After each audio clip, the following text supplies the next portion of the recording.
Welcome back to Boise State University's Game Pants Esports Arena.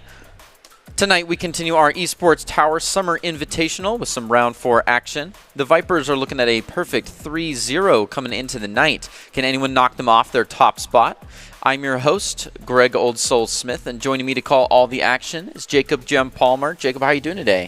I'm doing great, especially considering the event that we have tonight. It's just such a great tournament that's been taking place over summer, the Esports Summer Invitational, which has been extremely great because we have 4 teams playing of curated players that are some of the best in terms of what Esports Tower has to offer. So if there's any round or any night that you're going to be expecting to see competitive games, really long, drawn-out ones going into overtime, it's going to be tonight. Definitely so, and we've seen it in previous nights as well. There's been some fantastic games, some good matchups, because the teams themselves not only are curated of the best students that are here on their own invitational, but the teams themselves are actually curated to play against each other very tightly. So we're looking at good players, good teams, good maps, good mashups. It's been good so far, and I'm looking forward to dive into our 4th round. Sounds good.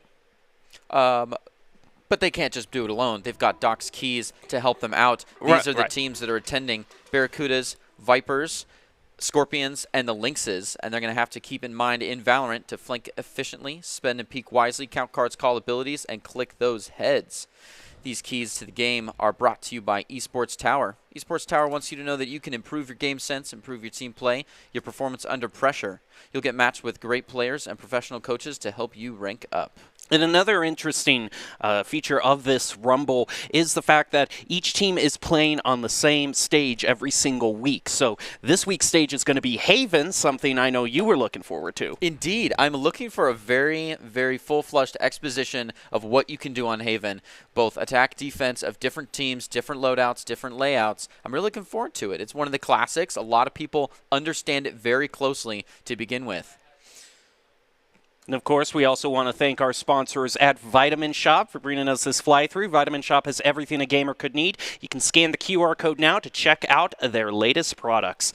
So we're ready to head into Haven right now. Vipers versus Lynx. And the Vipers so far have been a perfect 3-0 team to start the group stage. They've beaten every team. So can anyone take them down? Vipers are going to be the ones you're going to want to watch out for as the top dogs, and the Lynx the underdogs as a result. Keep in mind, the Lynx haven't lost since round 1 of the group stage to the Vipers. They'd love to get their revenge and take that first place spot. Well, as we can see the loadouts here, we're going with kind of the standard chamber pick, but I like what I'm seeing here from Kinetic and Prestige here, choosing Breach and Neon just to kind of change things up a bit. And we have seen, you know, people who are good on Breach. I mean, they can really surprise you on any map. It's not just Fracture. I mean, when you're going up against a good Breach player, it just feels like you're running into a wall of never-ending blinds and concusses, and it's not a fun time. Yeah, but it's fun if you're playing Breach. Definitely so. The Breach has a lot of fun here, especially with that pairing with Neon. I mean, you just have so much power and strength in speed. So I'd love to see some fast-paced gameplay from our attacking side here. It looks like they're positioned for a strong B push. And you know, those Breach players, they do really well where there's a lot of walls, obviously. So that almost just spaghetti tunnel situation that we have both here and on Fracture is really what lends itself to this intense play through the wall with the Breach. Now, Lynx have had a pretty good record themselves, 2-1, so they've only really lost to the Vipers. So the Vipers, with the victory here, are going to look like they're going to push through C long right here. We do see Chamber holding it down kind of at a sneaky angle. They're going to run into each other. He actually teleports away as the charge just goes right on to the point in C. They're going to plant that down very fast there. Now we're going to see how the Lynx can do taking this back. Yeah, and taking it back indeed is the name of the game here, as the Vipers already own the entire site. They're looking pretty here and even backing up for better hold. But it looks like the Lynx are making their way in. Oh! Tough luck on the headhunter there.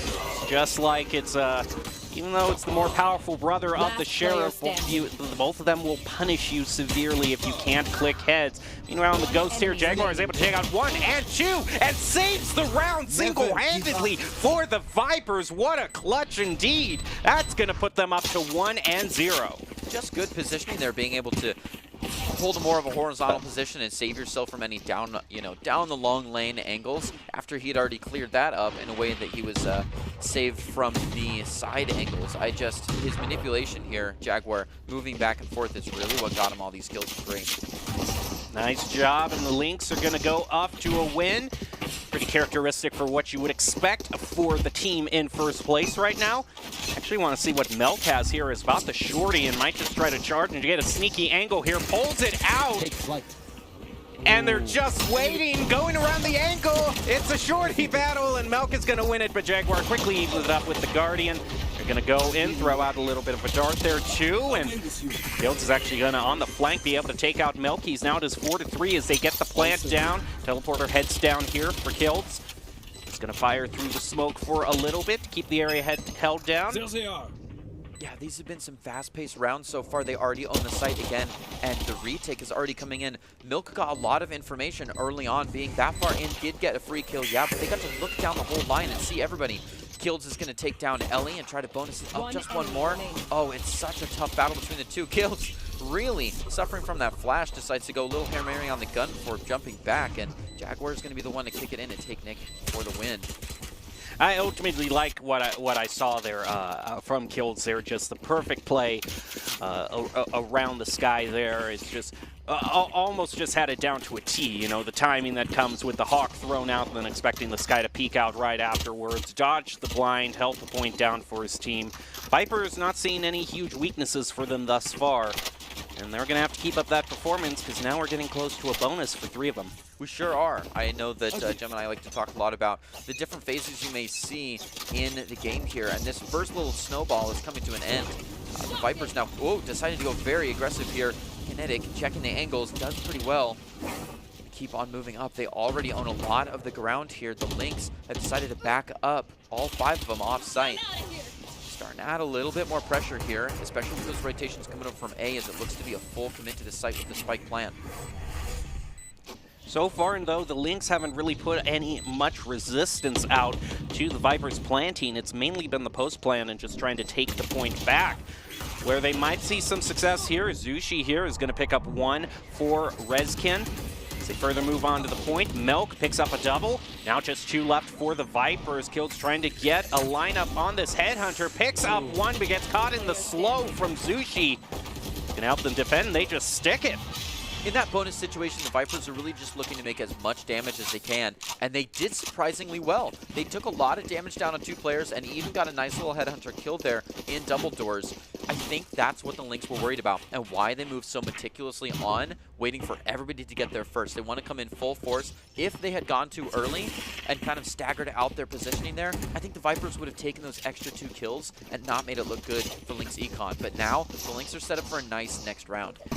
Round 4 is usually kind of the most predictable in terms of weapon loadouts. Everyone goes for their Vandals and Phantoms. No huge mind games being played right now. Nick looks like he's keeping an eye over Garage. A little bit of Uto's going to be thrown in there, as well as Adar's. Kinetic goes charging through. Risky is going to go off to the side, but Nick is smoked off there and is trying to get a sneaky angle. Meanwhile, on point, Zushi has been taking a bit of damage from the Lynx. It's very true, and it's interesting that he doesn't get a lot of support. I think they're counting bodies and not damage, which is good of the Lynx to do so. They're doing a good job counting cards and calling abilities here. Again, the Vipers own the site. The Lynx are not afraid to back up, regroup, and come together full force, which I like to see, but it's got to happen here. Jet's already still in B box, acting as kind of a flank guard, though. That's not really the angle the Vipers are trying to take. They've already backed up all the way down C long and are putting out a lot of preventative utility here, so the Vipers are in a good posture to hold this together as long as the Lynx don't get too good of a push. And there it is. Jaguar, Prestige, Kinetic all taking their 1s. Nick going to find a reply, and Jaguar taking a 3K to win the round. Yeah, that Hawk pretty unsuccessful there, and sometimes you gotta have the ability to be able to think, okay, we don't have to go charging in right after it, especially if it isn't as successful as we wanted it to be. You are not obligated to chase the Hawk. No, it's very true. In fact, that's one of the beautiful things about Sky is it can be just for, information purposes only. You could even go the Yoru route too. Yeah. Of Yoru can fake teleport, just throw a hawk out there and to get information, and they'll expect you to come through one way, but then you position your team Or the most aggressive mind game is when you just let it fly. You hope for the 180 and you just come in blazing. You're gonna walk around in blazing. Kinetic, who we know to love just flying in with the Neon, is going very aggressive here. Has their breach at the back. I love this combo. This pairing has been so successful recently. They're deciding to go aggro on the smoke here. Looks like it's, I can't say paying off, but it's doing well so far. Surprised they haven't gotten through the smoke at all. Another 2 in Banana there. They're considering backing off of A site, especially considering they've already got a few Lynx there. Jaguar decides to make the call as well, and the rotation is out. Move over, way over on the other side. C is going to be planted by Rezkin. Lynx are left just clamoring. A fairly aggressive plant considering no one was on site, but it looks like they may be considering some kind of lineup situation. I mean, they do have the Hunter's Fury, so I would not be surprised if they just leave kills here for a little bit of info and then wait to hear that first defuse noise. Yeah, and you can see with that teleport there, it does look like they are going to be playing for time here, just kind of gradually. Well, Kinetic, though, true to Neon form, is just going to go in blazing. Now moves on to the point. Nick is the only one left. He is caught in the smoke. Where is the Neon in hot pursuit? It's going to be Prestige, actually, who takes him out. I was seeing the Vipers are going to be a little more passive there, but hey, it's clearing out the whole team works too. Indeed, yeah, save yourself the ult. Good work, Kinetic. That's just an econ move to go right up the back there and take them out. Interesting, the Vipers so far have not tried to pull anything like that, usually just staying, fairly reserved on site, maybe a little bit to the south. So this was an excellent push by Kinetic, and we could see Nick was just lost in the center of it all, had no good options there. It really was just a chess level play by the Vipers. The interesting thing is the Vipers really, they really haven't been stopped. I don't know if there's been a situation necessarily where they've planted with less than 5 people. I mean, it doesn't seem like the Lynx are being able to get the picks off early in the round when they want to. The only time when they're being a threat is when they're trying to retake the point. And it's true. So the Vipers are just, having way too easy of a time getting onto the various points. Kinetic takes out Nick, and just like all the other rounds, 5-person plant is going to go through for the Vipers. Yeah, the Lynx just love holding off a little bit. And doesn't seem to be working out for them, but also look at this here, this long flank going out for the chamber here. I'd watch out. Are they going to be taken out in the exact same spot they were last time? Embarrassing. He took both of them. Prestige then going to move up a little bit more. Milky's looking to fight back, does take one.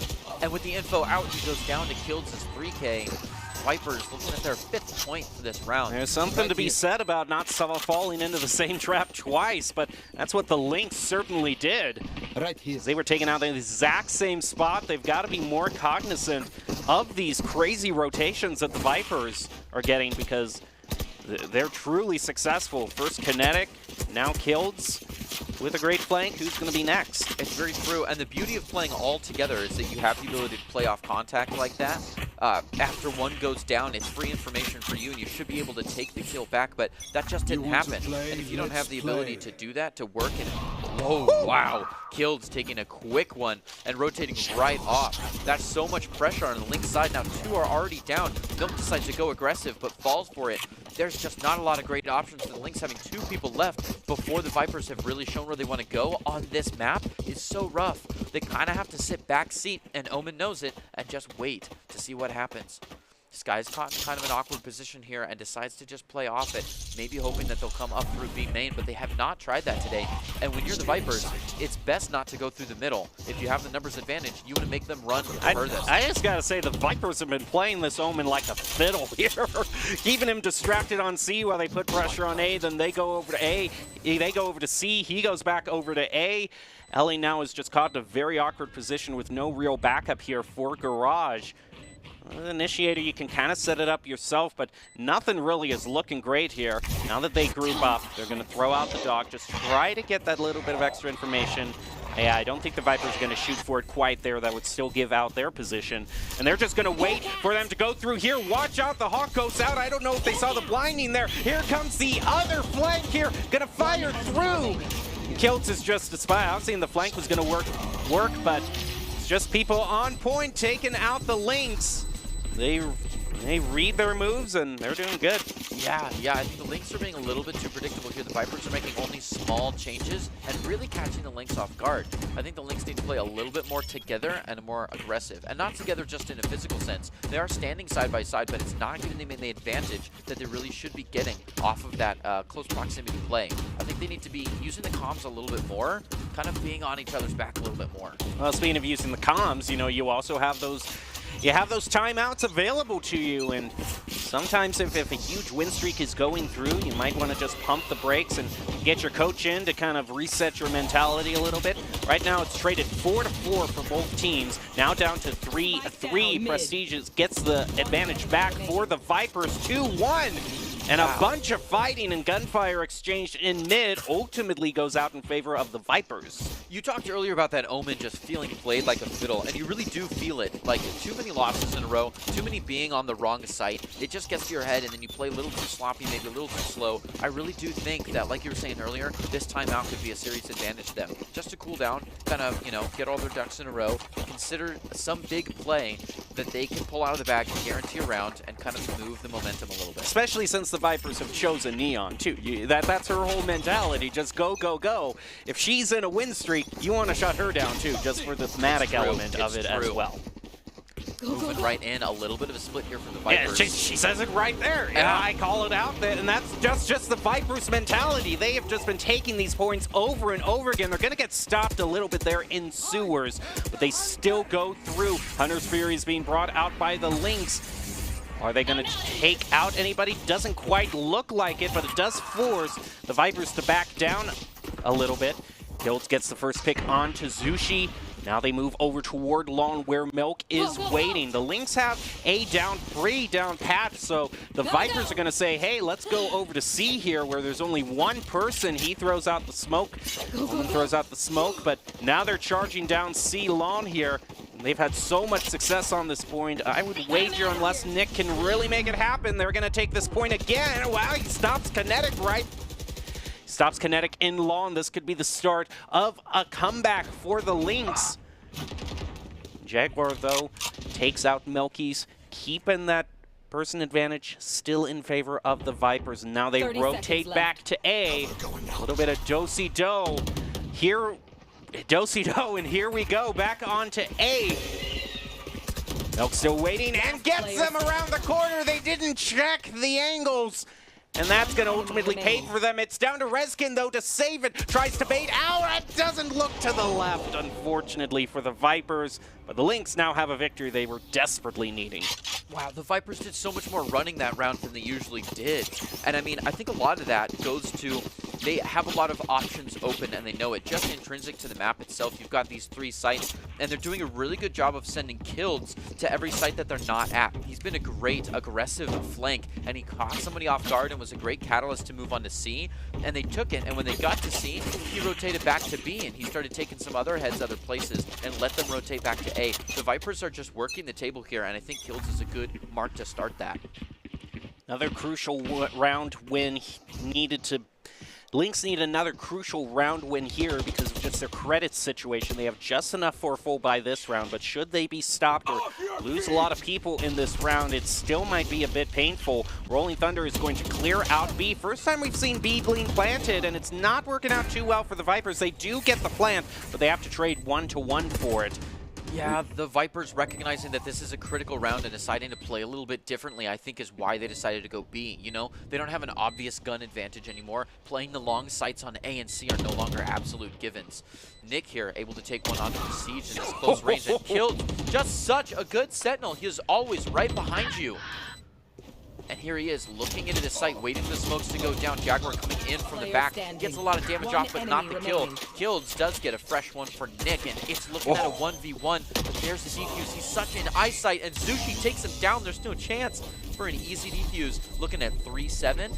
It certainly hasn't felt that way so far in terms of a half, but Lynx, if they pull these last 2 rounds together, despite how single-handedly it's felt in favor of the Vipers, it would only end 7-5. Yeah, it's interesting that in this game it's really not over until it's over, and a 5-7 is not a bad disposition, especially considering you have such an aggressive pairing here. Your Breach and your Neon just is not as good on defense in the way that they're using it now. Now, that's not to say Vipers can't find a really good way to use this on a defensive side, but they could be just trying to pick up all the points they can before the drought.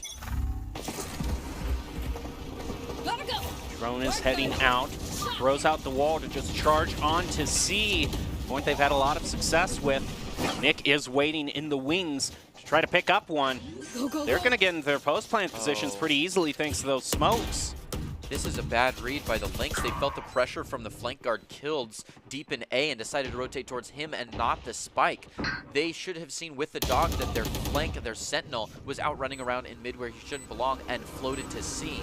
Instead, they went deep in it, and now there's so much time on the clock for the Vipers, and they're already comfortably set in their position here. All this util already going out to prevent any kind of push, and Kinetic's in a great position. Gonna get smoked off a little bit, but Jaguar, but he does it anyways. Kinetic takes a great one, and Jaguar watching his one. That's just filthy. Just too strong. Does get caught from the back, but it's an easy play off contact, and Jaguar finds a 5th kill for another win to the Vipers. It was just a rough start for the Lynx there. One little change in the rotation, one bad call can lead to a really high pressure environment where you are the invader. Well, they actually had the advantage there of being able to stop the flank. Yes.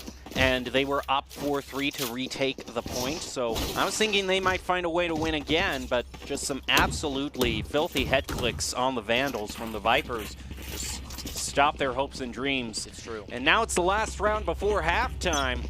Lynx looking to pick up the remaining pieces of a very rough first half, trying to stop it from being 9-3, at least make it 8-4. Ooh. They stay good in their position here. A little bit of off rotation from A as we feel some pressure in double doors. They do take one quite a bit here in B main. We're starting to see that even out some, but I appreciate still leaving one in A and one in C. Deep on the longs to watch. Start pushing right in here. That is a good defensive smoke, and the Vipers know it. They don't want to play into that. We have the tour de force out, and it's in the position you'd like it best, but that smoke is a rough one, and we can't give 25 seconds up right down the middle, so they're going to look for a little bit of rotation onto A. Oh, this is going to be rough there. If they're looking the wrong way here, they got to look the right way. He's waiting on the tour de force. Picks up kills for one.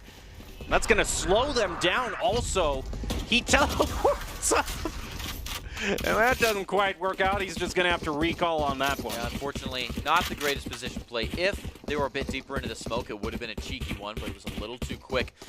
They didn't have a lot of eyes there, though, after the Lynx got the teleport off after getting that free kill. Dangerous territory over there, so they decided to go for the rotation, but the timing is right. The Lynx are ready for them here on C. One shallow and one deep.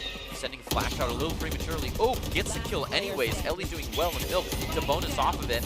Then a good Flash. It's a good thing that smoke was there for Prestige, but he's kind of caught in a hole here. They're coming at him from the back, and he almost got a great collateral. Instead, he takes the first kill for their team that round. It goes down to give the defenders their 4th point. Despite all the trials and tribulations the Lynx have fought, they managed to save 8-4 in that half. The fact they picked up 4 rounds there really says something, because the Vipers were playing like they were just going to go undefeated. Yeah, the Vipers were playing very hot, and we love to see them continue on very soon. They're going to take a quick break for halftime, and we'll get right back to you soon.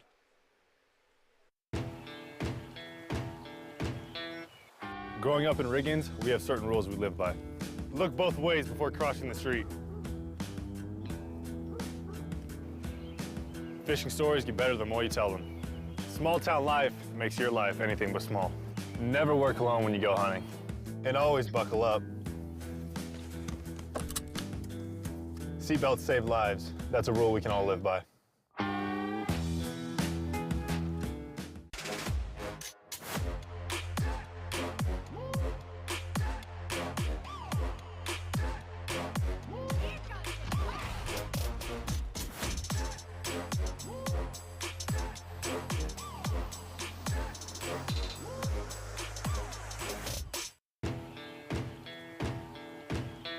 Here are a couple lessons I've learned over the years.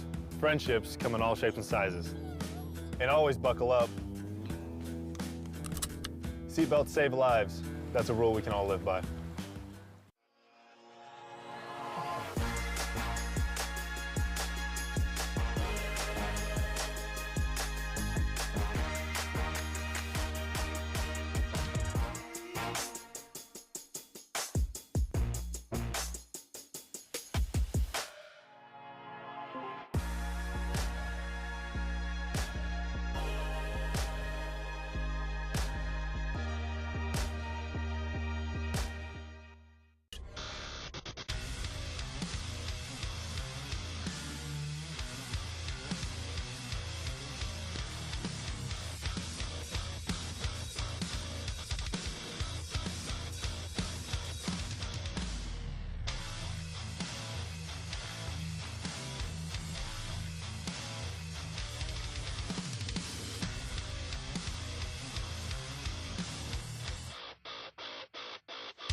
NationalGuard.com to begin your guard adventure.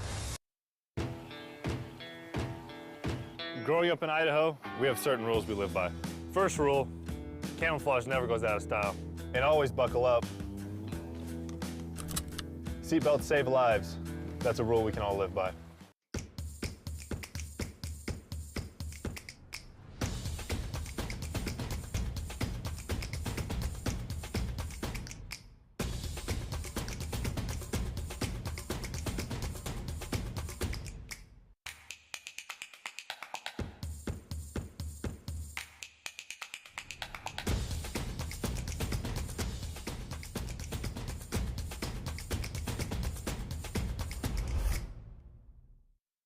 Protecting your customer journey from fraud is critical. According to industry analysts, Count's AI-driven platform is the leading solution. From account login to digital payments, Count is recognized for both its customer impact and technology excellence. Learn more at count.com.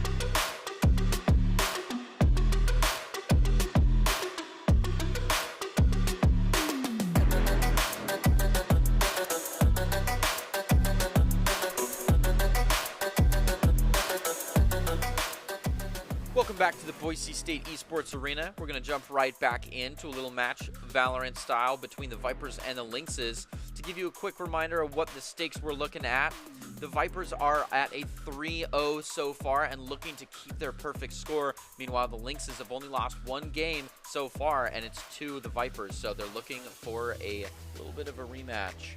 Yeah, they are. But it's been a tough go at them. A tough go so far. The Vipers pretty in dominant control of that first half with an 8-4 lead. I don't necessarily know what the Lynx can necessarily do. Maybe they are more comfortable on attack for Haven, but even then that sounds a little bit of a risky proposition in my mind. No, hopefully the halftime break gave them enough to think about and enough to work on here. I know that they're staying very together in the map, and I'd love to see their teamwork skyrocket to really close the gaps here as they're looking to fix this 8-4 situation here in the second half. So let's jump right into it. Yeah, let's get right back into it. Into the current match that is Vipers versus Lynx. Remember, Vipers are undefeated so far in this tournament in the group stage. So they are the team that you want to watch out for. And looks like they go more aggressive here also with the purchases. Just in terms of guns, 3 ghosts to just the 1 ghost the Lynx have chosen. Yeah, it feels like aggressive has been the name of the game for Vipers. We know Kinetic is very comfortable on Neon and very comfortable holding the WT down with a rock. Looks like the Vipers may have to change a little bit here on this defensive side to accommodate for that change. We're already seeing a little bit of rotation. Maybe the Lynx aren't pushing too hard though. A little bit of the play through the smoke here. Typical hellos, getting right back into it, warming the mouse back up. Yeah, Smoke on top of smoke here. Yeah, pretty solidly shutting down B, but that doesn't seem to be where the Lynx want to push through. They're putting a lot of focus here onto Garage and C-Long. They don't even realize that there wasn't really anyone on C-Long until this Silver rotated back. Looks like that pressure's starting to come out. Here we are in the box. Kills looking to quite a bit here. Doesn't check all the 50, but he's okay. Makes it out alive. They coming back onto him. Kilds and Jaguar both taking their one. Milk and Zushi gonna find their one as a reply. Jaguar and Kilds now 2-3-2, but the plant's coming out. There is one with low health, a little bit off that Sentinel. Vipers are going to have to play pretty strong and together on this one. They decide to rotate back through. They avoid this dog. They get out from the concuss, but I don't think they've been seen either. Going to play up behind Ellie and Sushi here very meticulously. They know they've got a little bit of time, but they're not playing on their clock. Right there. Starting to coordinate a flash. Goes out well, but nobody gets caught by it. Ooh, and they jump out at the same time. Sushi and Ellie taking down the problem. Yeah, they made a prediction on where the Vipers would, they made a prediction on where they thought they might be hiding in terms of angles, but just miscalled that by peeking out. Lynx were able to outplay them. Yeah, I think the Vipers already knew what position they were coming from just based on the timing here. It just doesn't take that long to sit at the back of the site and walk in. That's why they sent that dog out. They didn't see very much, so they kind of repositioned for it, but it was a good response to the noise.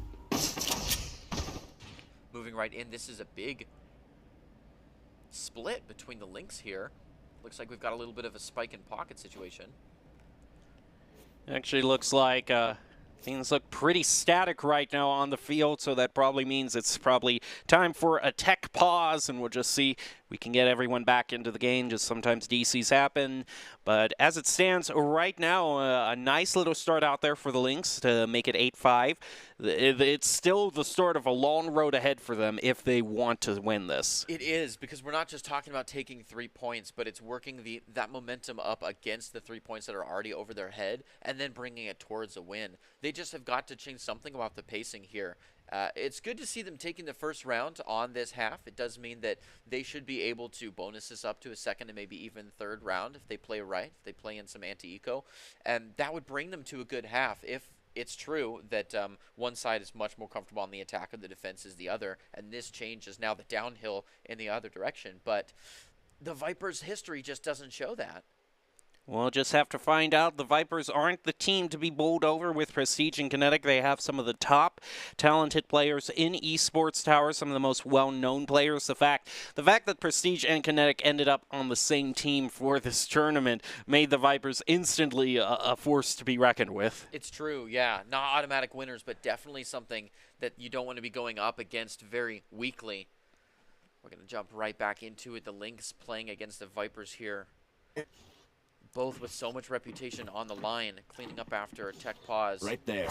Right there. 5-8, and the Lynx with a spike and pocket situation, looking to play again into this B area, but man, looks like the Vipers are ready for it, or maybe just ready to give up A and C in a retake. Wow, so aggressive. The Vipers, sure enough, have changed nothing about their playstyle. I don't think they know they're on the defensive side. No, and the question is here is how does Milk get out of that? Manages to escape, but Nick isn't going to be so lucky. Charge for the Vipers works out and at least getting them the advantage. Lynx are going to say, okay, we're going to take A while it's all clear since we know you all charged B. Charged mid, excuse me. They get the plant down, and we'll see if the Vipers can't take this back with their one-person advantage. Yeah, looks like the Vipers are moving right in smoothly. Don't give the Lynx ready. very much time to set up, but kills no, so close. Takes that extra second to make sure he hits it and doesn't find it. He's going to start moving in with a little hit from Jaguar here. Kinetic also ready to dive right in. And dive in indeed there. Kinetic goes. Is unfortunately going to fall. Milk doing excellent here. Wow. Backed up by Milky's. Just takes the stage. Yeah, Spectre spray just into that narrow hallway. Eliminates the Vipers one after the other. Now the Lynx go to 6 and 8, and a great bonus opportunity for them as well. Yeah, I think the Vipers had a bit of a time advantage there, that they could have played short, they could have rushed in and taken people when they weren't ready. In fact, we almost saw the Headhunter take one from above like that, but instead they waited their positioning out and they started talking to each other, trying to figure something out, and it didn't go as planned. Kinetic dove right in and got caught. I think they should have played a little earlier. Looks like they're going to be moving right in. Lynx. Just a beautiful train, spearheaded by the Trailblazer here. Yeah, I mean, you know you don't have the gun advantage. You can't face them down for long range with a Spectre against all these Vandals, so they're just going to take the fight to the Vipers and plant immediately on C. They already take out 2, and what looks like some good eco turns into great economy for the Lynx. They're stealing the Vipers' guns here, doing it on top of a bonus as well. Rezkin evens it up slightly to do 4-3. He's going to have some pressure put on him, though. Good force from Rezkin being able to recognize the gun difference there, play through the wall where he has the advantage. I think the Vipers, the first 2 points out, just didn't respect the gun difference. But wow, Sushi takes a quick one onto Prestige, and the 1-on-1s are just back and forth finally. The last one to stand is Milk, taking the kill for the win. The Lynx now 7-8. It is getting tight. Yeah, they've almost completely tied this up in the second half. Doing it with Spectres, no less, against an all-Vandal and I think 1 Phantom lineup. They're basically taking the play right out of the Vipers' book and how fast they're planning on these points. Indeed, which is good to see. Accommodating to the playstyle of the other team is really what makes the mirror match. Like the Lynx being able to play this differently, play a little bit more aggressively, really play together is what's turning this game around. And they're going to charge down mid yet again. They love doing it. They got the advantage and they were able to play right in. I guess their mistake was at the end of the round, so they still like this. Lynx not even out of their own... Prestige finally takes one, but Lynx not even out of their own spawn are able to take 3 kills. Milk finding his 4th. The Vipers only have 1 left and is killed. Looking to watch all 3 sites. They're going to rotate to C because they know he's out in A. They're going to leave a flank guard for him in case he decides to play very long around. But the Lynx already have this plant down. Difficult situation. He doesn't have to debate on whether he wants to save here, because he just had a classic. Milk's going to take him out pretty short order with that Phantom. Good. Now it is tied up again. Lynx and Vipers. Lynx on a tear. Vipers want to put a stop to that. They're going to utilize their timeout. It's a very typical place to put a timeout. A lot of people like knowing that at the even half is when we can kind of refresh, get back into it, think a little bit differently, find how did they accommodate to our play style, and how can we change it again. Yeah, and overall, what do you think the main difference in the play style that the Vipers need to employ to get back in the game? Because it seems like they're trying to play it the same way they played offense, which is just a straight charge. But when the Lynx are playing just as aggressive as they are, they're just not. It's not working out for them. No, you have to have a meticulous and strong defense to defend against a strong, big, like, push in one place. Just the nature of if all of your people are spread out all over the map, they have to be in very cheeky positions to hold on a 5-man rush or to even, like, get some kind of info and back up to a place that's safe enough and far enough away with still providing that pressure to get people to be there. You can't have everybody rush in all at once. There's no good rotation. You leave a lot of the site open, especially with Haven. You've got 3 different sites. If you full rush someplace, you still don't know where they've gone, you know? At least on other maps, you can full rush A and you know they're B if you don't run into them, but you just give up too much information without gaining anything else. So they got to slow down, play very meticulously here. Hopefully this timeout here has given them that kind of energy that they need. They find a little bit of water, stretch around, some talk about slowing down. Yeah, if you just all rush 1 point, it's not that 50-50 chance you're going to catch the other team like on every other stage here. It's not a coin flip, it's more like a rigged shell game that you never seem to win. It's true. The, what do they call that? The Monte Carlo 3-card? Oh, yeah. No, the 3-card Monte. Yes, yeah. Yeah, that's kind of what the Vipers are playing here. Unfortunately, it happens to them again as they all rush to A and give up C entirely. Now they have to play the attack, which might be their more comfortable position. Hopefully this retake goes well for them. Seems like it's been the more comfortable position for both teams. And look at how close and bunched up the Vipers are here. They're all just kind of in a line here. They're splitting up a little bit between Garage. And they managed to put in a pretty good effort to retake this point here. More than a good effort. They're up to 3-1. Look, holding back in C Lone, and he's blocked out by the smoke. But he's going to use the Hunter's Fury to buy himself some more time. See if he can even pick up one. Right onto the point. Oh, it's not enough time, though. They knew they had enough health to make through it. Yep, that's a rough one, being able to just get the half and switch off on the health. They did well there.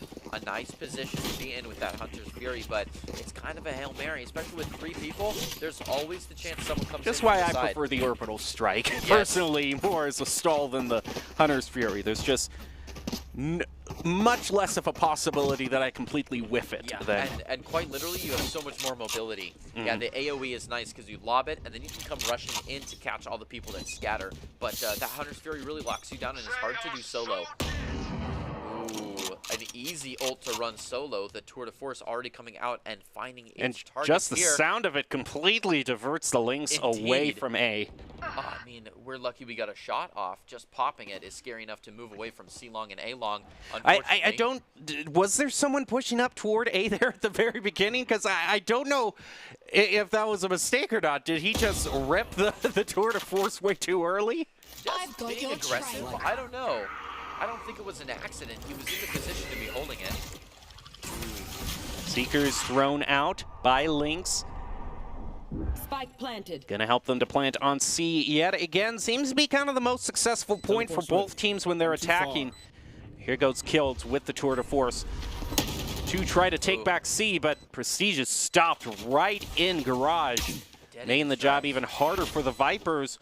Most likely are going to even this up to 9-9 again unless a huge miracle can be pulled off here. Look at the 2-1 into Garage. Helps them to trade just 1 for 1 and make it over a 3-1 on this final take. For the Vipers, not going to go through. Jaguar eliminated by Melky's. A lot of damage did go off there, but the teams are playing together so well and respecting the value of doing so. And we see that a lot with why they want to be on that retake so much. So we've not seen a lot of 1-man against 3 go very well, just because those 3 have been playing well. Looks like we have another tech pause here going through. So we're just going to have to see everyone get everything all straightened out again. But it seems like the game pauses whenever we tie up. So yeah, it can happen that way. So it's just going to be a long playthrough. But great job for the Lynx to a team that they've already lost to the Vipers, who have every reason to be confident going into this round. They already beat every other team in the tournament in the group stage as we head into week 4.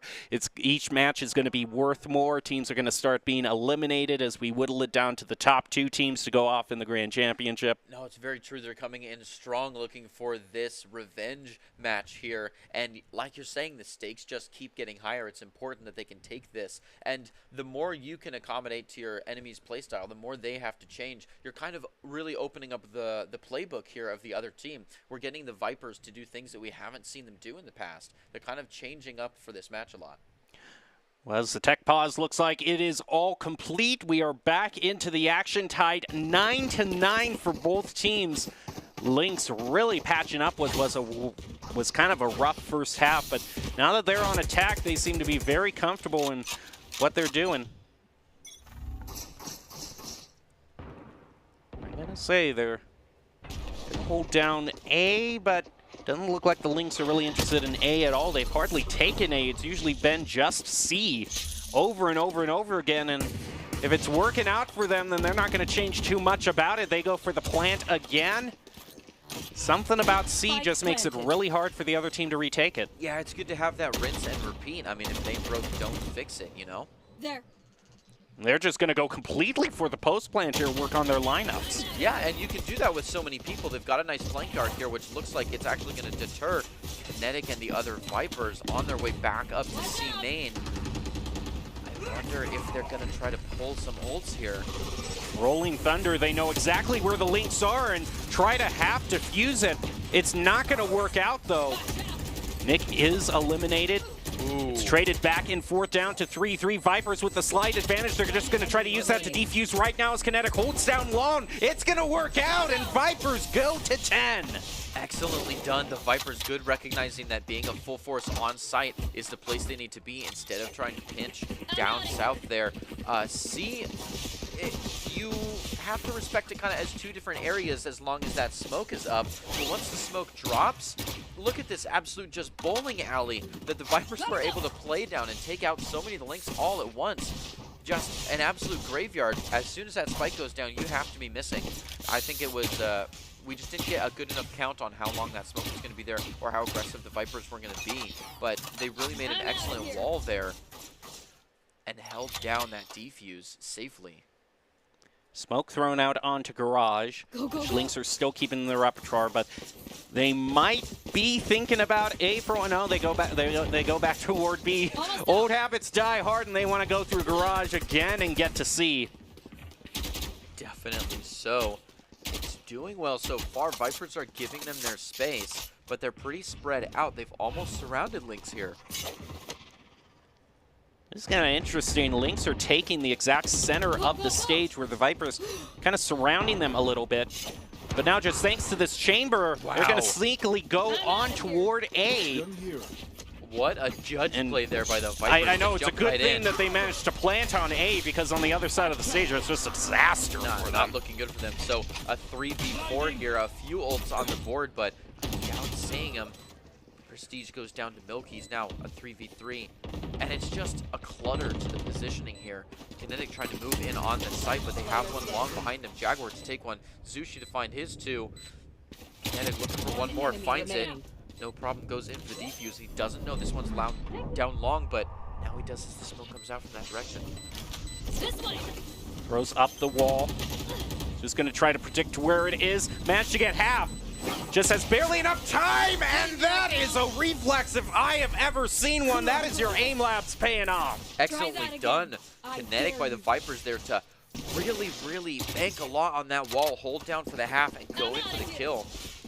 Yeah, just look at how reflexive this is for this Neon here as we see kind of a replay of the whole match, but manages to get one. Risky situation, but almost instantaneously. That is as fast as your neurons can fire, yeah, you react. Just as tight in the neck there. Of course, but in the same...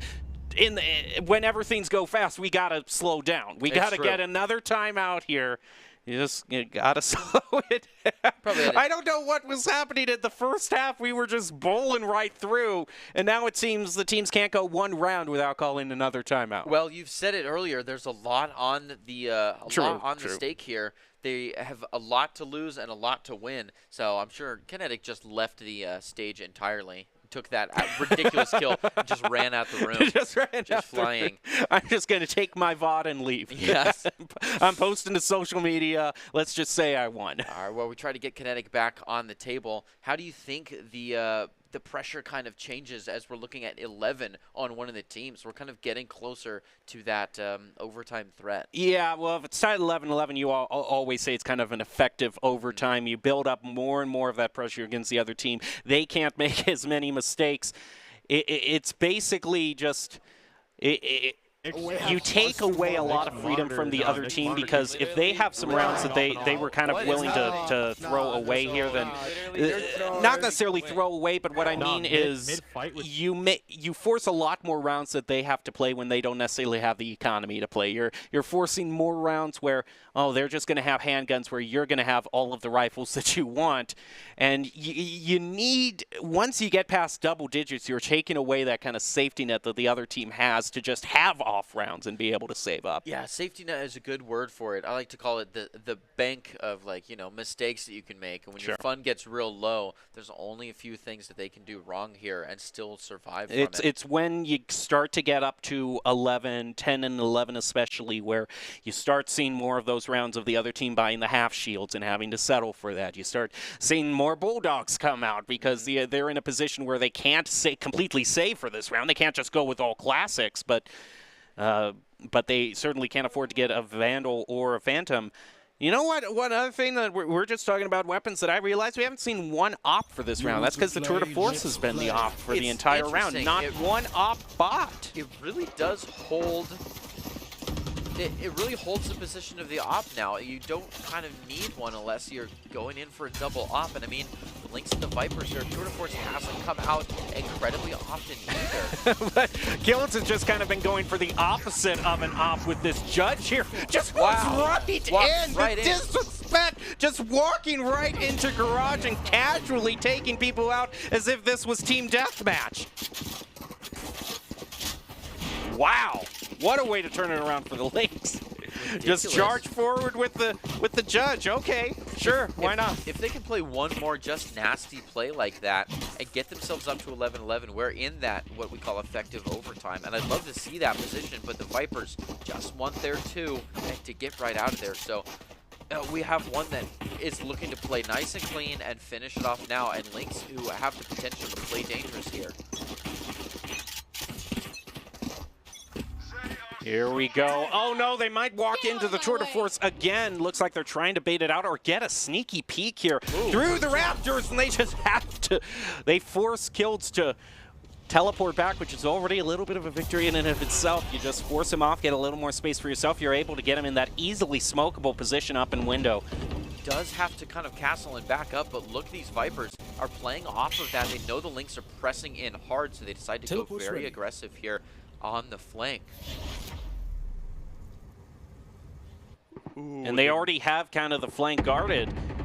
with this Sova and Breach that's just kind of waiting. Should they choose to try to go to another point? They've just kind of basically forced the Lynx to commit fully toward A here. But they know that it's guarded by a tour de force right now. So they have to choose which route they want to go. They're going to smoke it off again. But Kales is just kind of playing the long game. He realizes they're not going to have, you know, smokes in just a little while. So he wants to hold down that high ground where he knows he can play. Jaguars uses a Hunter Spear to pick up Melk and now Zushi, and everything falls apart once the tour de force that the Lynx were fearing for so long comes into play. That's going to be a nail in the coffin as the spike is dropped on point. The Vipers go toward match point with 12-10. Very true. They forgot about Kills up there, up in heaven, and just I don't think they forgot about him because they were smoking off with any opportunity. It was just a matter of Kills realizing that he could wait out those two smokes and then wait till he had full because his team members had already blocked off the flanks. They were already holding down they were already holding down B and C. So by just kind of boxing in the Lynx completely into A, Kills was in a position where he just said, okay, I know they're not going to go to the other points. I can just wait until I can see them again. That's true. He provided a good back to work against. Wow, Viper's playing very aggressive here. Kinetic taking an easy one and deciding to, get so much information on where they're all standing. Finds a second, keeps moving in. The flashes come out, but it's not enough. He finds one more. Goes down 3-1. It's such a trade. The Lynx are not looking good here. They've only got one left, and they already know where they're at. The paranoia comes out. They're playing aggressive. The reflex is just not that fast, and Redskin takes him. And that's a win for the Vipers. It was close, but they kept their 4-0. The undefeated team remains undefeated, but not for lack of trying for the Lynx. They definitely look like they were on a roll, but the Vipers just having such a good first half that just allowed them to kind of just walk casually over the finish line. It's very true. The Vipers did an exceptional job there. But, going at it alone can only get you so far. Ultimately, if you want to increase your chances of success, you've got to level up your teaming skills. We just saw that in the last play by Esports Vipers. You can see how talented they are. Esports Tower really takes the time to create teams of well-matched teammates. I'd like to give a shout-out to Coach Halter, and if those watching haven't checked out Esports Tower Clubs, you should. It's a fast track to rank up. So that makes overall the group stage for the Vipers be completely perfect. 4-0 as they head into the bracketed stage. You can see the players for each team. Yeah, there they are, the Vipers holding Nick Milky's. I actually believe it's reverse there. The Vipers are on the bottom. You're so right. Yeah. Yep. That can happen sometimes, so just, swap the logos in your mind. But it's still, Kinetic and Prestige. Just oh, my goodness. It seems that whenever you're going up against the Vipers, you're going to get an op to the face, whether it's because Kinetic and Prestige are always split between the Jet and Chamber. So it's like either one of those are the go-to oppers. So you have the two top players just kind of swapping op duties back and forth, and it's a nightmare going up against them. And today we saw them in full force working together. I think they were on the Neon and the Breach today, weren't they? Yes, and they were. Played very exceptionally to this map. It's a classic map. It's a new spin on a classic map with that Neon being able to force right in. But we'll get right into it and continue analyzing this beautiful stage right after this break. Protecting your customer journey from fraud is critical. According to industry analysts, Count's AI-driven platform is the leading solution. From account login to digital payments, Count is recognized for both its customer impact and technology excellence. Learn more at count.com.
Growing up in Idaho, we have certain rules we live by.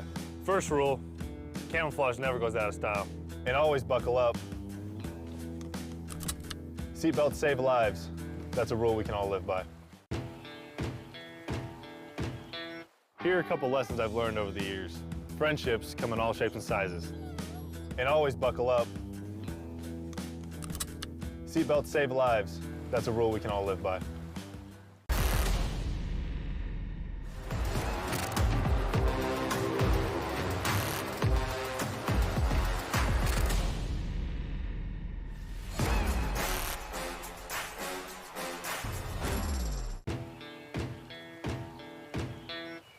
Growing up in Riggins, we have certain rules we live by.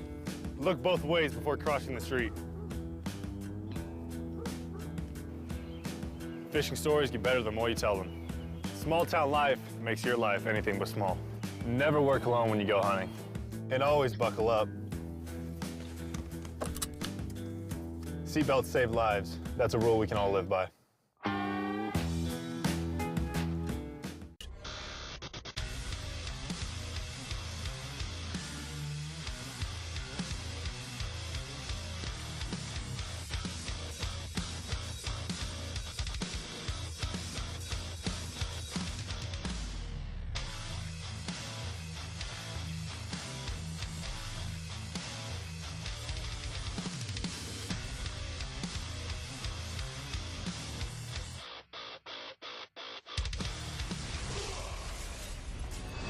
Visit NationalGuard.com to begin your guard adventure.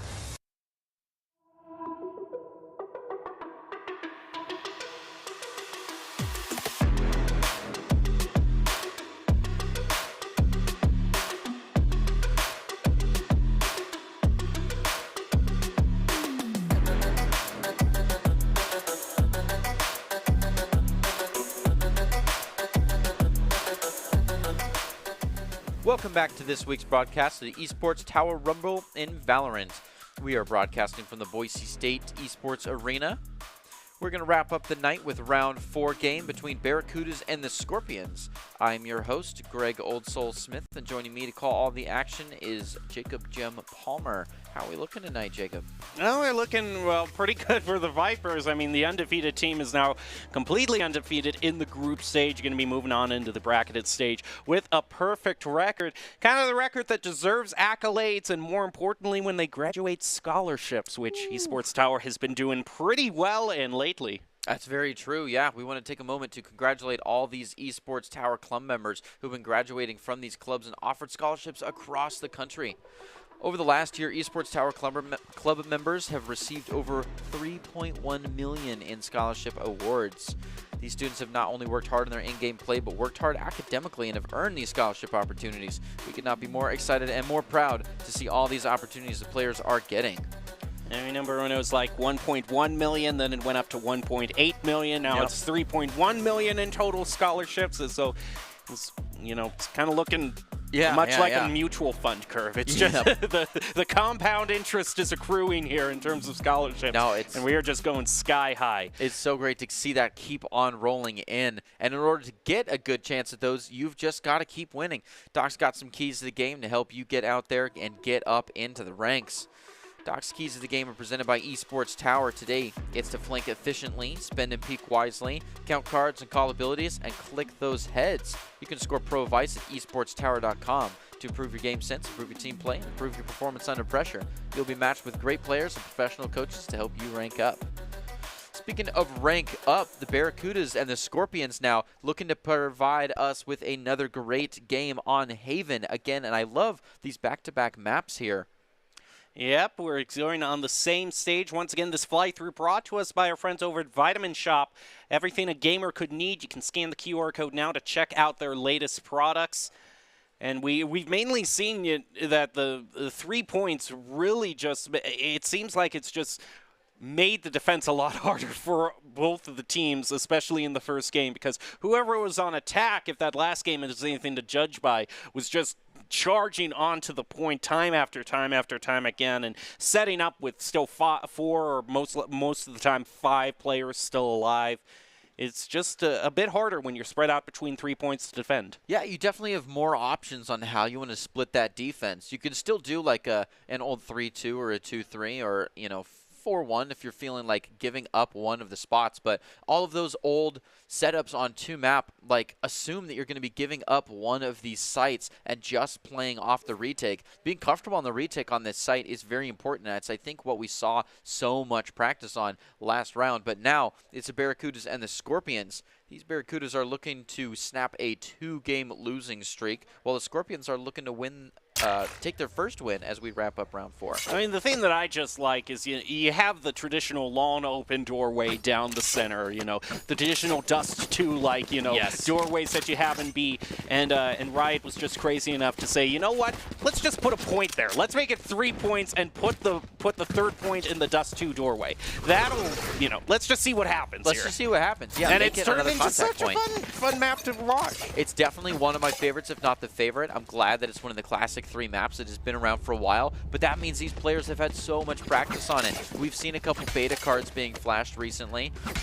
These guys have just no haven in and out and are so comfortable with the callouts. Communication here is just a different game.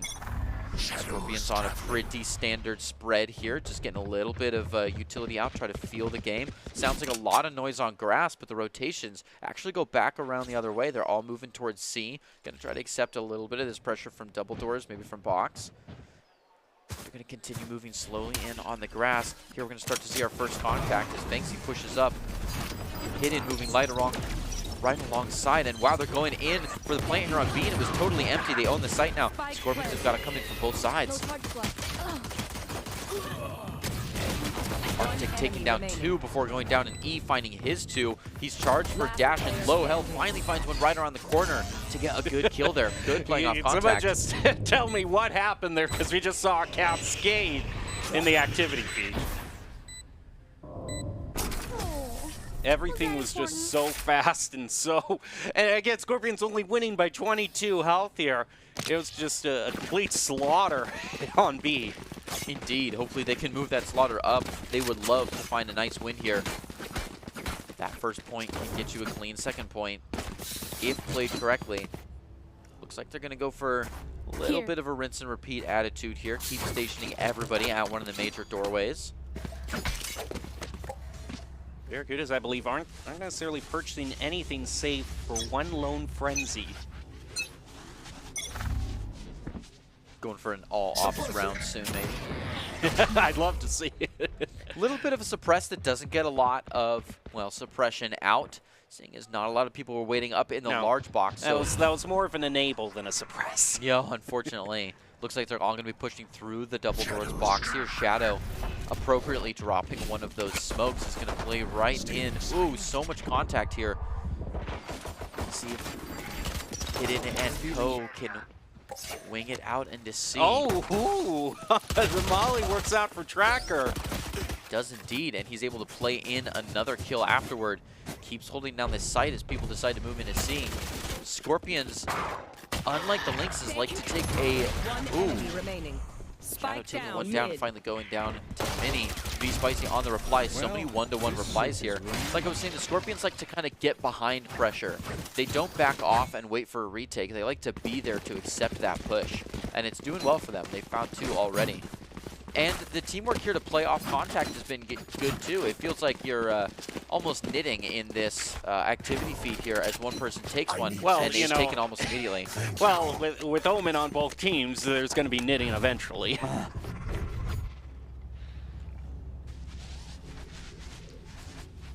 Tracker waits for another knife because the last one went so well. We'll see if this one works out a little better. And no one knows. But no, unfortunately not. If you suppress no one, it means they might be somewhere else. We're already taking a big rotate onto A. That's the first pressure they felt onto A, and they decide to push anyways. It's a good thing we've got one sentinel left on C, because that's where the spike is at. Barracudas decide to keep moving right on up. Oh, maybe just taking these little shots. Yeah, they're completely baiting. Scorpions just focus completely on A, while they very quietly move up towards C. Delete, though, actually shot a little bit, ran away, and walked back. They're probably trying to take Arctic here on the rotate and see if they can do it. He's ready for him. Delete might take Shadow. Sure enough, finds one. Info's out and Arctic decides to play. Just that one elimination since Scorpion's charging back to A, but that's not where the spike is. Fortunately not. Here goes Atlas with the plant. Ooh, an embarrassing look. Scorpions have to rotate now back all the way around. They're doing well to do so, though. There's a lot of utility just waiting for him. V-Spice's going to catch Delete entirely off guard. Doesn't quite find the kill, but he's looking for it. Switch now to the pulls frenzy. off the frenzy. Oh, if Delete still gets okay, no. Man. I was thinking if Delete still managed to take him out after all that effort. Barracuda's way off site here, just sending things in after. But it's an easy defuse from E. No! He was so close, but Atlas took him down before falling to Arctic. Now, coming in for the defuse, they've got plenty of time, though. A scary last push. The Scorpions managed to win that round. Especially impressive, considering in that last round the Barracudas played them like a $3 violin. They just kind of were completely caught out by Delete, who was just stalling them out for as long as possible while they planted on C. But once they rotated back to C, they managed to keep the undefeated streak going. No, they do rotate very quickly there, though, so it's a good thing they're able to play together and catch that win on the end. I believe they bought quite a bit. Now, Barracudas looking to play very, very cheap here. They're in the Old West right now. Indeed. Let's see if their position mirrors that. That's the first sound of the Sheriff. Hopefully, Scorpions can catch onto the gimmick and play a little anti-eco here. Right now, they are very up front. Scorpions need to back up a little bit if they want to take this. I mean, that's not right, is it? Is it? I don't know what the Sheriff's strategy is right now. I mean, I know they're probably saving, but I don't know. Something about this just... this doesn't feel like a confident push in the least from the Barracudas. No, confidence is not the word. It's like they're not stalling them toward one point or the other. They're not charging in with 1 point, which I'm always a fan if you're just going to go for a save round of just going the charge in strategy. Because we've seen so many times, you know, if they're going to have the advantage long range for you they're going to have all the vandals and you're just going to have classics, and take the fight to them, take them unexpected. And right now, this wait-and-see approach by Barracudas has only gotten one of their members picked off, and they're just awkwardly waiting until they have no time left to play. Yeah, the old wait till 30 gimmick is really coming out here. Let's see if they can start moving in. Gonna find a little bit of utility back and forth. Location revealed on one side and a good flash on the other. Arctic now wrapping around. Is going to take an easy two. No, actually drops one. Arctic finds one before going down to Mini, but Tracker replies, cleaning the site up again, so the Scorpions own it. Now they're sending in the spike. I don't know. He doesn't even have enough chance to plant here. He does not, and gets absolutely foreheaded by E. It would have been better to send all three in at once, maybe have one watching to the side, could have taken down Atlas a little bit earlier, and then had one left to get a plant while the site hadn't been cleaned entirely by Tracker. You got to realize this game has no achievement. There's no pacifist mode in this game. You have to plant on the... Hey, I have to plant before that timer runs out. Though I have said it before, and I'll say it again, I would love to see achievements in Valorant. I think that'd be a good twist. That would mess it up totally, though, if you have one passing. You're going to get so many fights in ranked, you know. It's an achievement. Get an ace with a classic. You're messing up ranked totally with that. That would be funny, though. I'm doing it for the achievement. I need to boost my Riot score. Delete takes one onto Arctic with an aggressive push from Arctic. In that A site, kind of gives up a lot of space there. In fact, Scorpions don't even know if they can push back onto this site yet. It's just so empty. The flashes, or sorry, the smokes are already coming out on a back wall, so they can take this cleanly. Ooh, start to see some smokes back on the other side. Some Cloudburst coming out, moving E right in onto the site. He's going to take a free one, gets ready for that dash. Ooh, goes aggressive and finds another one with that shorty. He's been so well with it. That's the second one he's taken onto the same player there. Fengzi gonna find his two. Tracker looking for his second. Sends in a nice grenade to really catch someone in the corner here. Oh, so much utility gone down onto Hidden. It's a rough position to be in, but with a nice finisher. Looks for an easy defuse. Tracker gonna bring it to a 5-0. Clutch play for Tracker. Ultimately, that Molly just kind of forced Sova into the corner, gave him no room to play whatsoever. Definitely so. And I mean, if you've got the entire, you paid for the entire utility loadout, you may as well use it on one guy in a last situation. Sure.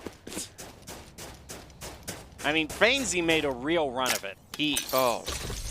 And he made a lot closer than I thought it would be. Fainsy is actually going to bring out the tour de force for this round, too. So the Barracuda's trying to claw back any sort of control they can get.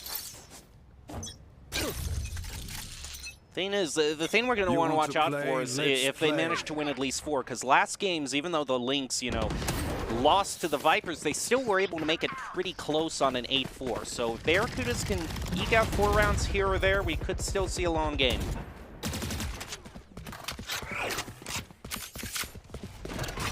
Barracuda's moving very slowly in here.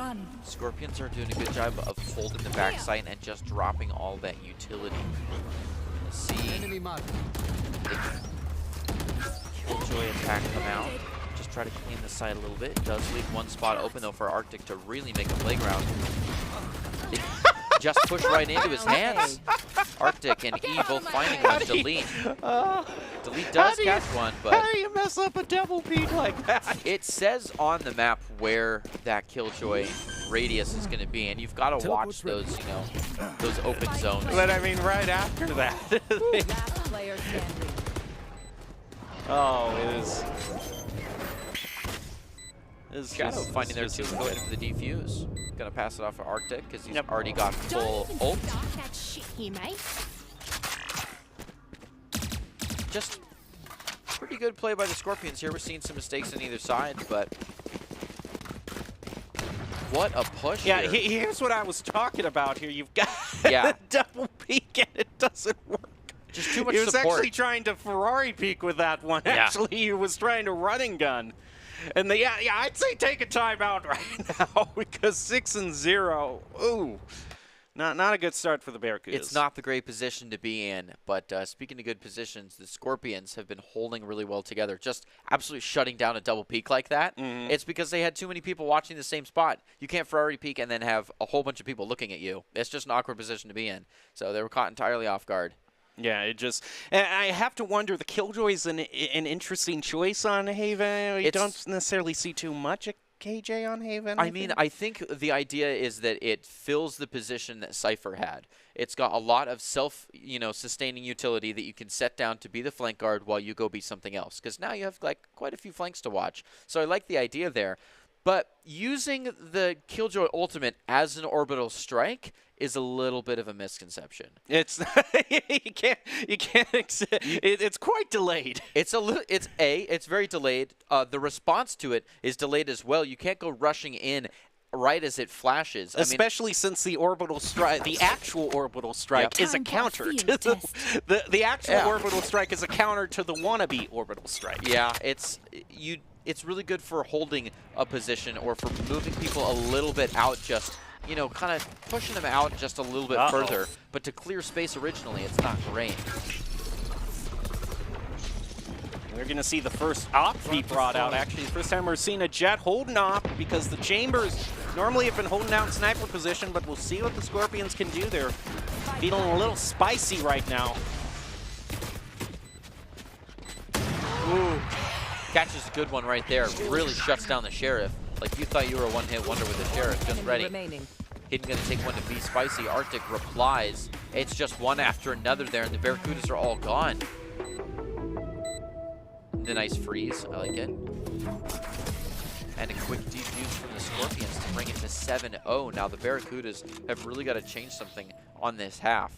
Yeah, this is one of the most landsliding matches that we have seen so far in this tournament.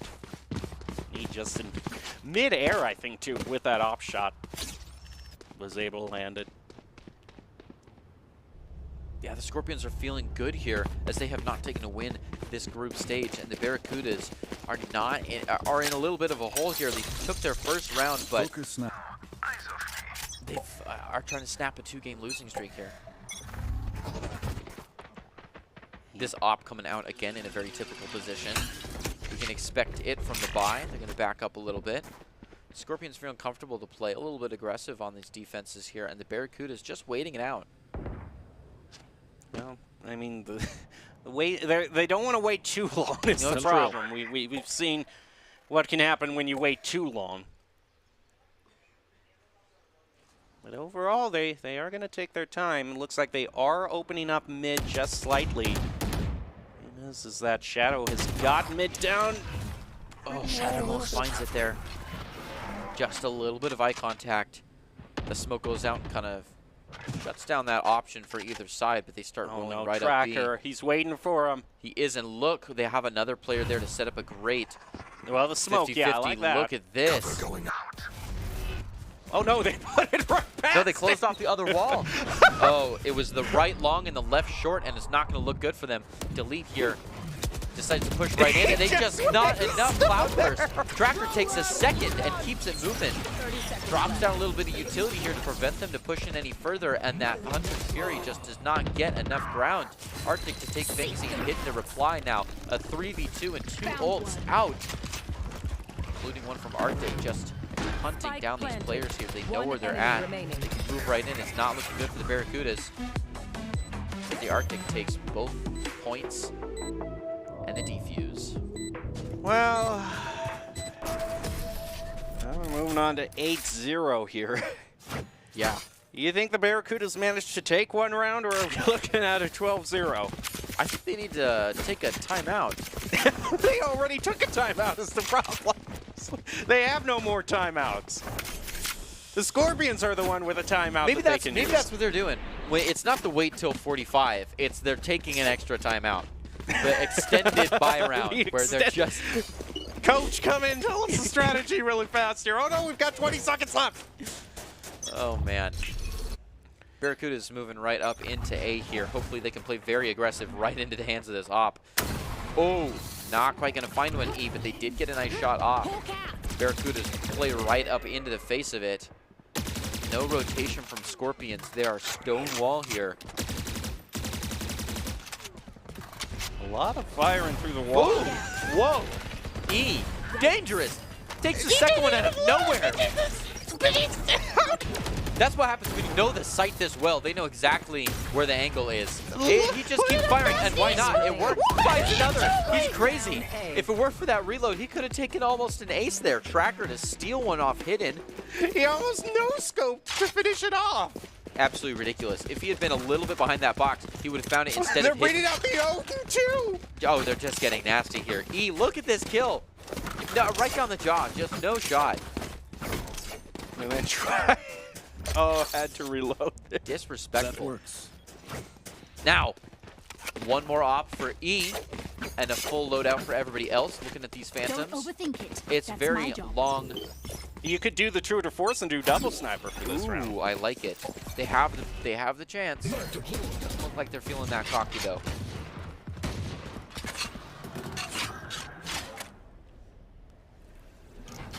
Opening up the mid just slightly. You're gonna try to push through it again. Feigns. He's starting off right, taking out our. Oh, but no. he He was looking for a flank, maybe. He was looking to provide pressure on the other side. It just didn't happen. Got caught off guard with that headhunter out. Thing Now is, E though, goes with to E rotate. out of the picture on the other side of the stage, that might be enough time for them to plant. It's true, but they don't just need a plant. It's They still 2-2 haven't now. planted, though, and that's enough time for E to come back. They don't need just...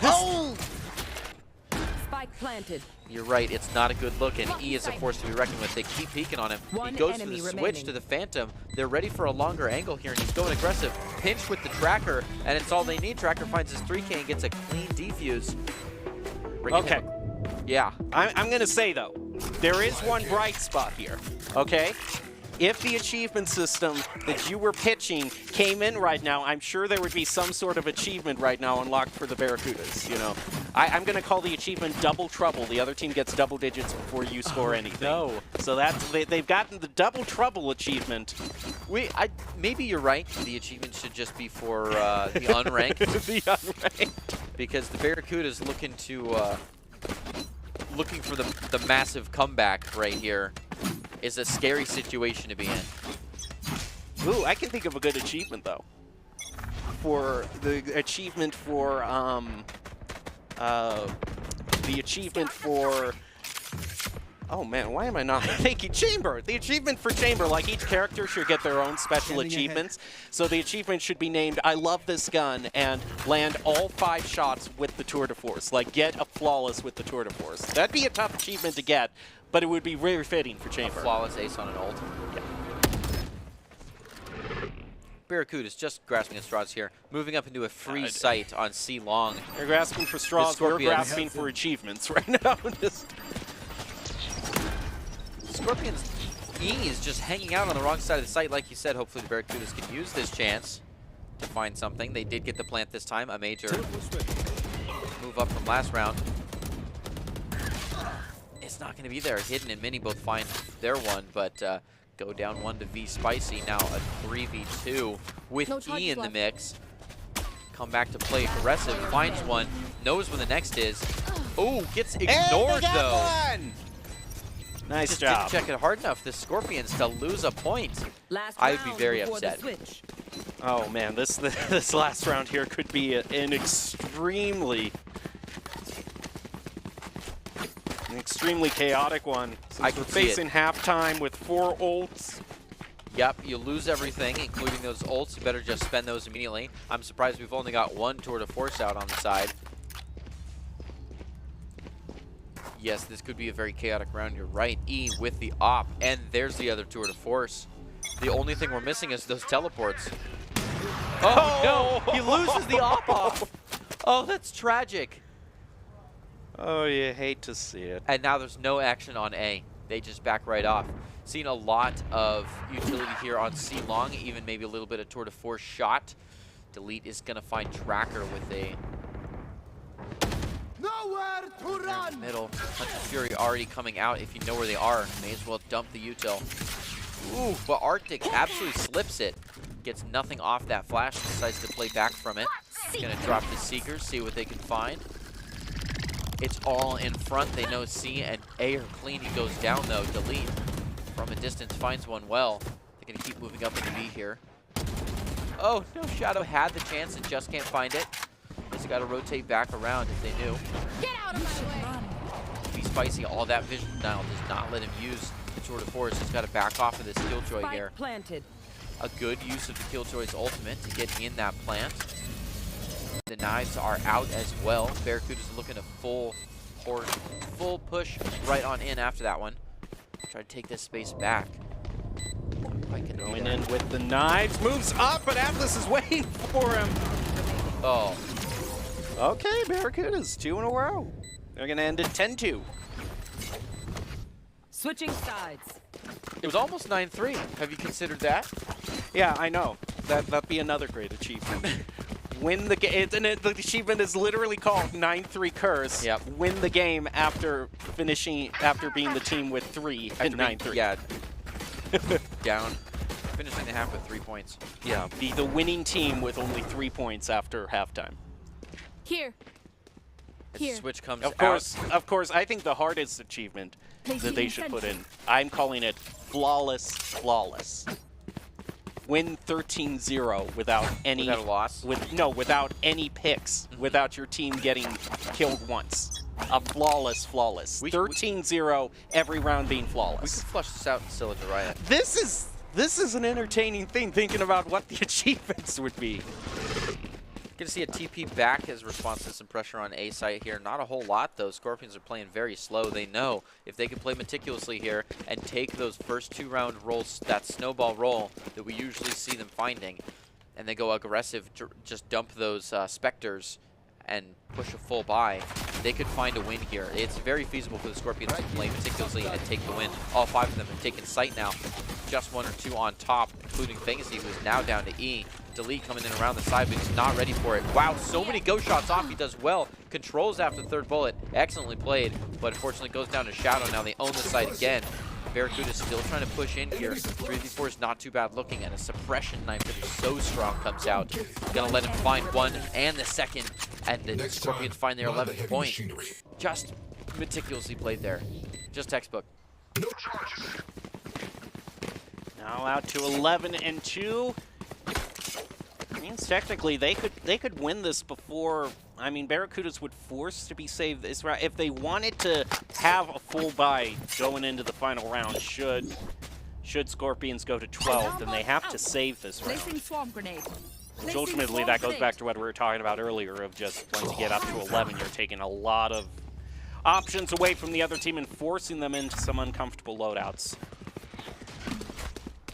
You do see a Marshall brought out. I guess he was having so much fun on the op, just wants to get back to sniping. Be spicy. Finds one before going down. Tracker and E finding their one. An early Marshall. A very good look for E. Hopefully they can keep it moving, though they're in a rough position here. Two left.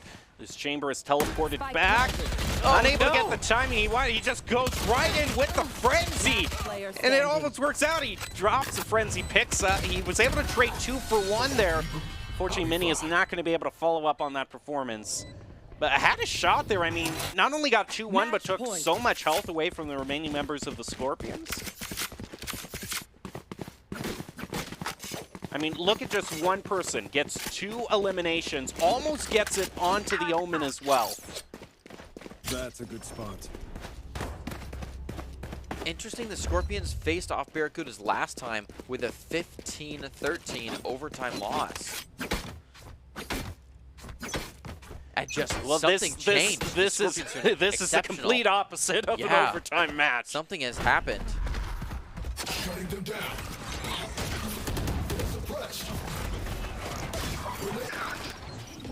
KO's just going ham right now onto C, throwing out everything, firing through the smoke.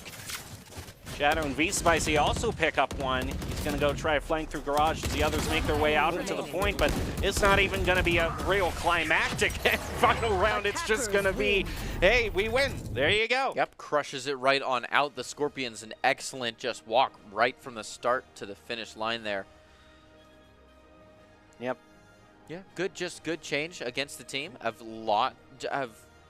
learned a lot and grown a lot since their last fight. Because a 13-2 win. Yeah.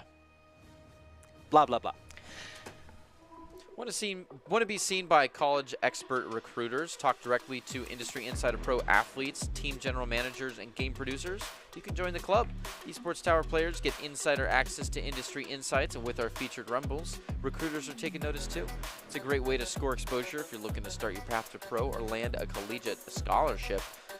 And we've had some excellent players definitely fighting for those collegiate scholarships today. Did you have any favorites? Here they are. Ooh, you know, I would think that in terms of like player of the game, we might be seeing a very great run in toward E here, just because the chamber was so dominant in the first game, and then E just popped off. Is like almost saying, hey, you know, Jet was the true opper before chamber. I'm going to show why. Definitely kicked it old school playing the Jet on the Haven. Very nostalgic. Tracker and Arctic, though, doing excellently. Very typical to find them getting 30 kills in a match. They did great today. Tracker really owned the stage a lot, and we saw the Arctic really come in and take a lot of, last-minute flawlesses there. Yeah, it really says something when you're just kind of expecting them to maybe get 30 in every round. So we'll just have to see who it is overall given to the player of the game, brought to you by ICCU. And it looks like the final word is going to be Jaguar, and I actually think this is a good pick here because Jaguar was kind of a sleeper overall, because we were talking so much about kinetic and prestige, but if you were to look at the most of the rounds, Jaguar was just the top fragger just by performing consistently throughout every round. Yeah, consistency indeed. Well, the ICCU Player of the Game is brought to you by Idaho Central Credit Union, who believes a great player makes a team more successful, just like Idaho Central is helping members achieve financial success. Jaguar is your Idaho Central Credit Union Player of the Game. Well, as we prepare to close out this match, you've got any big takeaways, any final says? I mean, watch out if you're going up against the Vipers in the championship. I think the Vipers are kind of, I don't want to say, but they might be considered a shoo-in to get into the grand championships for this tournament, because, oh my goodness, they've taken on everybody and won. and done it in such spectacular fashion. No, they're doing exceptional so far, and what a great round 4 in our Esports Tower Summer Invitational overall, with both games featuring some fantastic plays from all teams. The Vipers sit at a perfect 4-0, surviving a tough game against the Lynx today. Meanwhile, the Scorpions found their first win of the group stage with a dominant performance against the Barracudas, and could be a very scary team as we wind down the group stage. Make sure to join us next Monday at 6 p.m. Eastern for round 5 of the Esports Tower Summer Invitational. We're going to close out with the top 5, presented to you by the Idaho Army National Guard, who invites you to take your impressive critical thinking skills into real time. With more than 10 jobs offering $20 grand bonus and your degree of choice paid for, the Idaho Army National Guard's the best team out there. Thanks. Y'all have a good night.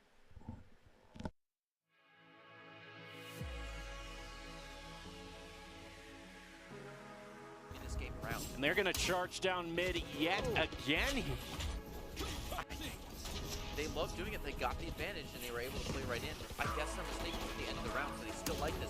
Lynx not even out of their own prestige finding takes 1, but Lynx not even out of their own spawn are able to take 3 kills. Milk finding just wait to hear that first huge noise.